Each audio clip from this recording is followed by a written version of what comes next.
Sanju Samson the sensational Sanju, real hero Sanju Samson भाई, out लाजवाब। और भारतीय टीम T20 वर्ल्ड कप 2026 का चैंपियन बनी है तो संजू सैमसन के कारण। संजू सैमसन इस टूर्नामेंट इस वर्ल्ड कप में अभी तक 5 इनिंग खेल चुके हैं, जिसमें से 321 रन बना चुके हैं।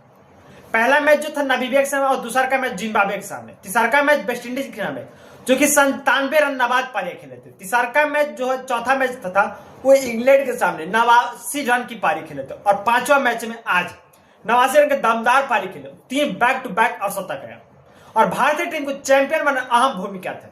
संजू सैमसन की इस इनिंग के बदौलत भारतीय टीम आज यहाँ पर है, जिसके बदौलत संजू सैमसन की लाजवाब पारी और आउटस्टैंडिंग पारी की वजह से प्लेयर ऑफ द टूर्नामेंट चुना गया और भारतीय टीम इस वर्ल्ड कप में चैंपियन बनी।